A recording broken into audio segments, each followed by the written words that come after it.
All right, so thank you guys for watching. Today, we're here with Bianca. Bianca is a business owner, and she's here in a wonderful office building that actually has a lot of amenities and features that most of you guys have been asking me about, and I never really had an answer for you guys, but until now. And she can basically tell you guys what it's like to be in an office park, office building, and the leasing, and all the other questions that you guys have been asking me.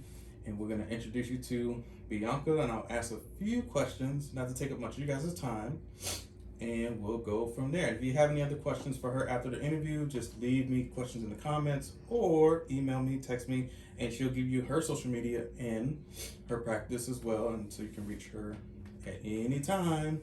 So welcome, Thank Bianca. you. Thank you for having me, Ben. All It's a right. pleasure. It's always a pleasure being around you. Oh, thank you so much.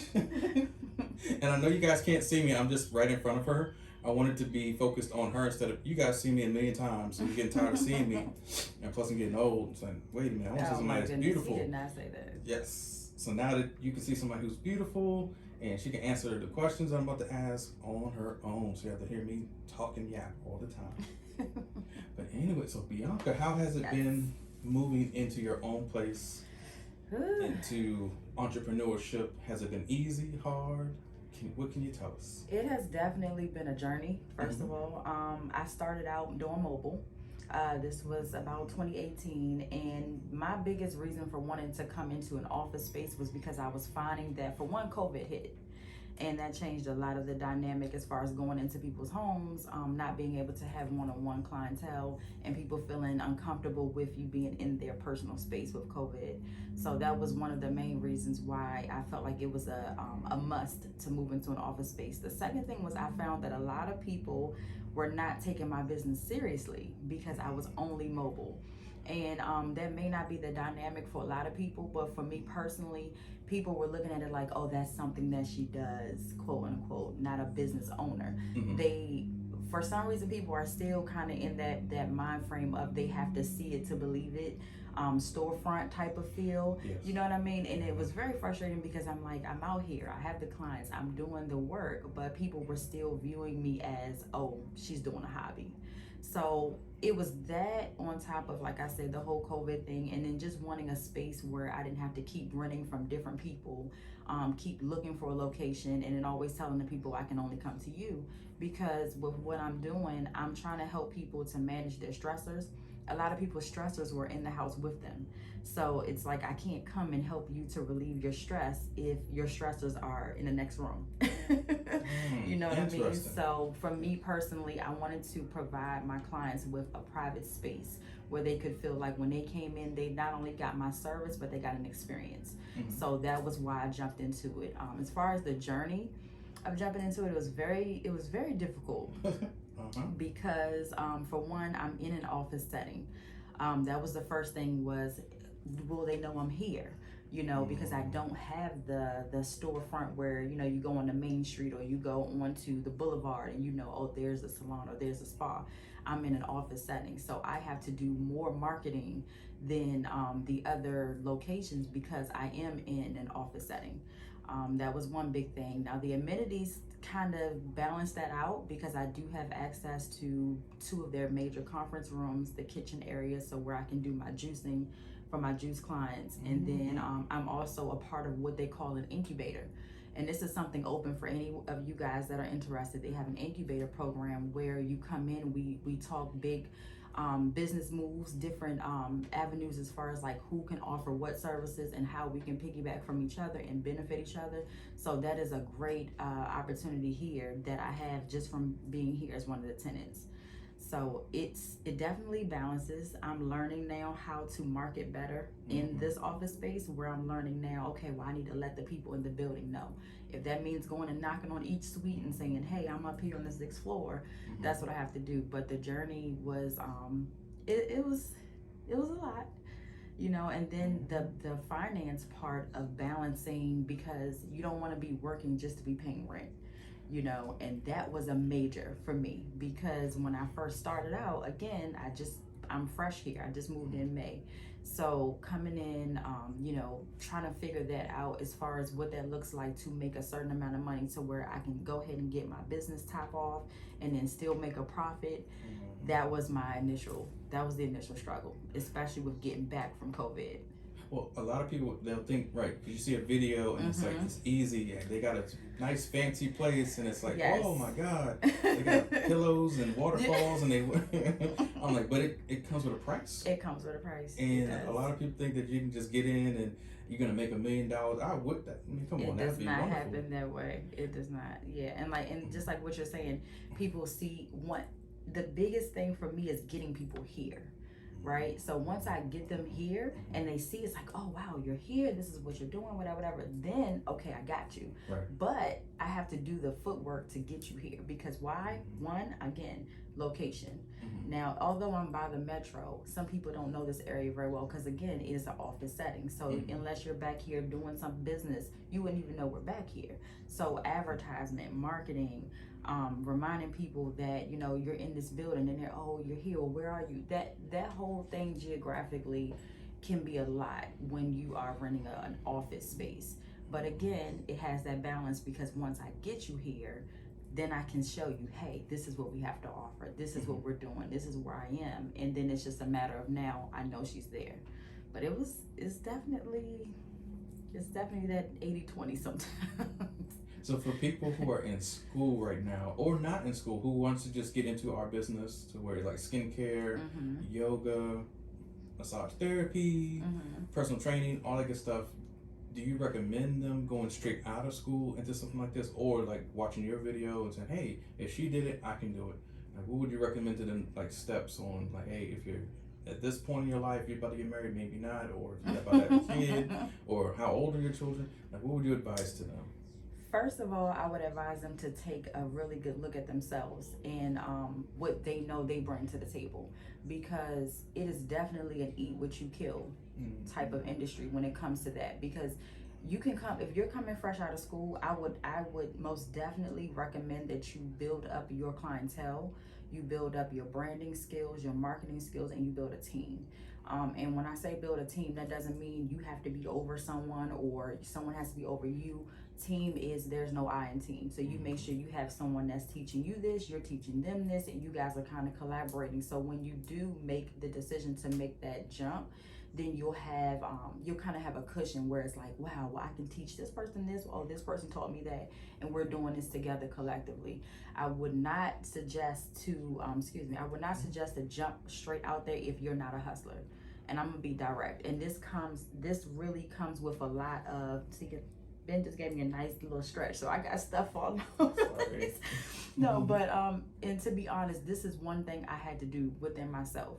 You have to be honest about who you are. Like, if you're not a hustler, and if you know that you got bad habits, and you don't have discipline, and you're not gonna have motivation beyond a motivational speech and beyond someone pouring motivation into you, and you can't activate that in yourself, you need to build that before you jump into something like this. Because there are going to be days where some days I come in here and I don't have no clients on the book, I don't have nobody calling my phone, I'm sitting in here in these 4 walls, but I still got to pay rent, right? So that's when I have to get into myself to say, well, Bianca, how bad do you really want it? You have to remind yourself that I don't have to do this, I get to do this. And you have to look at it in that sense, so that way when you show up, you're showing up for yourself every time. And then you can give that, you know, that grit that you need to make sure that you have people coming in. Never be afraid of asking for help. Perfect example, Ben has been my best blessing trainer since I started even interacting with him, you know. And I'm saying that to say, there's no way you can do it on your own. There's no way, if you know everything on your own, and nobody's smarter than you, you're in the wrong room. You know what I mean? So this goes back to building your team, making sure you have people that you can pull on and push to get to the next level as well. So coming out of school, build up your branding, build up your marketing, take a marketing class, maybe get some branding skills under your belt if you don't already, and build up your clientele, build up your email list, so that way when you jump out there, You can let people know. You want to be building up. See, that's another thing I didn't do. I didn't build up before I moved in here. So I'm doing everything from the bottom. I didn't take the time to say, oh, let me let my people know and warm them up, right? I jumped into it. I made a last minute decision, and now I'm catching up with myself. So if you have the opportunity to pause before jumping into a lease, I would definitely say build your clientele up to no less than 200 people on your email list, no less than 200 people on your email list. And then, okay, hey guys, this is what I'm doing. This is what it looks like. And then you go. That's my personal advice. Amen. And the email list, how Bianca, or she eloquently put it, as you have to build your list. I know some people don't know what that means. So there's plenty of YouTube videos on that. I would never tell somebody how to build their list because the way I do it is totally different. I use my phone for almost everything, and it would look weird showing you how I do the email list. But there's MailChimp, there's all types of mail collecting services that will collect all your stuff on your computer for you, and you just send out an email blast and it does all the work for you. Some of them are paid services, so if you can't have the money, then pay for it. Have somebody do it for you. But speaking on the advertising, let's just say a budget, Bianca. If you have the budget for advertising, what would you spend on? If you just had the money to burn, what would you advise them? Like, hey, if you have the money, do this, or if you don't, do this. For advertising, I would say if you have the money for advertising, I would invest no less than $100, and we're talking like on a monthly, $50 to $100. What happened? You okay? Okay, $50 to $100 a month on that portion, if you can afford that. Of course, there's different options always where you can just go ahead and have somebody or bring somebody on your team that can take care of that advertising for you. But I would definitely spend no less than $100 a month on advertising because you're selling yourself, you know, and you don't ever want to sell yourself short. So I would definitely say that. Yeah, because I know everybody thinks that advertising is easy. You see these YouTube marketers all the time, you know, before you click to the next commercial. It's like these stupid commercials, but they spend a lot of money for that. But they do get clicks. They do get somebody to buy. So if you do have the money, I do believe in advertising. It's just I never really had the money to invest really into it. Yeah. And then you always find yourself doing it yourself, right? And you're trying to be 12 people at one time. And it's funny you say that because we were just having this conversation in a meeting yesterday where I had to sit down and bite the bullet and admit that I need help with admin support. And I'm like, ooh, I don't want to pay that extra cost. But at the end of the day, it's saving me, it's giving me grace because it's saving my brain power, it's saving my energy, and it's allowing me to delegate to where I'll have someone who's running my social media, doing my marketing, doing advertising, responding to emails, and then that way I can focus on what does my next look like. Because as a business owner, you should always be thinking a minimum of 5 years ahead. Always. Everything that you're doing right now has to be represented in the next 3 to 5 years. So while you're sitting here trying to do marketing, advertising, all this stuff, and you're running yourself thin, you're also messing up the future that you have before you or whatever legacy that you're trying to leave. So invest that money, whatever you have to do. And again, when you make money, you can't look at it like, oh, I made $500 today. No, you didn't make 500. What is your profit? You have to separate that. Okay, well, I made 500, but 300 of this is going to this, 100 is going to this, 50 is going to this. Now this is my profit.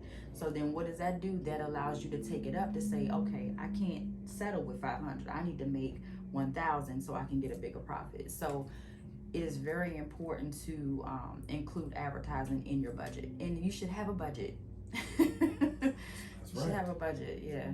So speaking of budgets and money, how does your family, or how is the family life like? How do you juggle everything? It's a lot. It is definitely a lot. I had to make a decision where instead of me putting it where my business was like this, my business, I had to switch the roles. It had to be, this is my business, this is how I take care of this, and this has to become more of a priority. And being a mom, being a wife, having a large family the way that we do, it is a lot pulling at you. And like even with me being here, this is another benefit of being in office space because I have to show my family that this is serious. This is my business. You know, I can't sit home all day and just say I'm working from home and doing my business, because it's going to be taken as, oh, well, mommy's home. You know what I mean? So then I have to remove myself from that space and say, hey, no, I'm at work. I'm working. And I have to show them how serious I am, because that's the only way they're going to take me serious. But the juggle of it financially is hard, because, again, you have that where you may make this amount of money, but then you have this bill, you know, all your bills have to be paid, and then you still have to pay yourself. So one thing that I didn't learn in the beginning of being a business owner is you're supposed to pay yourself first. I wasn't doing that. I was literally doing my business to pay everybody, and all I was doing was just paddling with a hole in the boat, you know, because it was like, okay, you're working, you're getting these clients, you're doing these different things, but then you're coming out in the negative all the time when it comes to your personal. You have to remember to pay yourself, you know. So it goes back to what we just talked about as far as your grind. What does that look like? You know, what is it that, what desires you?